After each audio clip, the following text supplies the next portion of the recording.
অনেকগুলো চ্যালেঞ্জ তো আছে, ক্ষমতার ভারসাম্য এবং জবাবদিহি তৈরি করা অনেকগুলো চ্যালেঞ্জ আছে।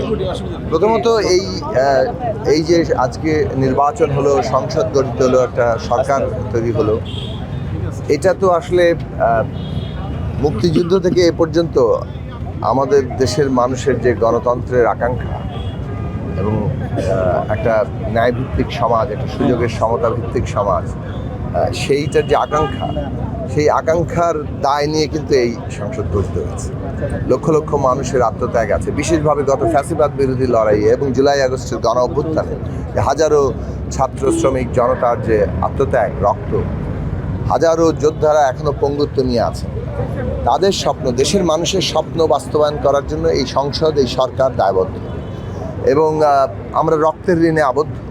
কাজে আমাদের আজকে যে দেশকে পরিচালনার দায়িত্বটা এসছে, সেটা যতটুকু সক্ষমতা আছে সর্বাত্মক উজাড় করে দিয়ে আমাদেরকে সেই চেষ্টাটা করতে হবে মানুষের প্রত্যাশা পূরণ করার জন্য। অনেকগুলো চ্যালেঞ্জ তো আছে।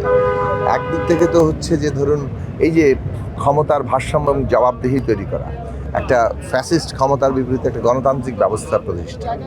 দ্বিতীয়ত হচ্ছে সমস্ত আপনার যেভাবে প্রতিষ্ঠানগুলোকে দলীয়করণ করা হয়েছিল, সেই দলীয়করণের হাত থেকে প্রতিষ্ঠানগুলোকে মানে পুনরুদ্ধার করা, তাকে তার মর্যাদায় প্রতিষ্ঠা করা এবং আজকে অর্থনীতি যে বিপর্যস্ত, লুটপাট, এখান থেকে অর্থনীতিকে একটা বাংলাদেশের বিকাশের জায়গাতে নিয়ে যাওয়া। এই আইন শৃঙ্খলা পরিস্থিতি যে অবস্থা, মানুষের নিরাপত্তা নেই, মানুষের নিরাপত্তার জায়গাটা অত্যন্ত গুরুত্বের সাথে দিতে হবে। দুর্নীতি একটা ভয়ঙ্কর জায়গা তৈরি করেছিল সর্বস্তরে, সেখানে দুর্নীতি নিয়ন্ত্রণ করা একটা গুরুত্বপূর্ণ চ্যালেঞ্জের জায়গা। এবং সবচেয়ে বড় ব্যাপার হচ্ছে যে বৈষম্যহীন সমাজ একটা অঙ্গীকার, এবং সেই ক্ষেত্রে বৈষম্য যথাসম্ভব কমিয়ে আনা, এখানে খেটে খাওয়া মানুষের ন্যায্য হিস্সা তৈরি করা, আমাদের শ্রমিক, কৃষক, সমস্ত খেটে খাওয়া মানুষের ন্যায্য হিস্সা তৈরি করা, সর্বোপরি এই দেশে সকল পরিচয়ের মানুষের একটা অন্তর্ভুক্তিমূলক বাংলাদেশ তৈরি করা, তাদের নিরাপত্তা, তাদের সুরক্ষা।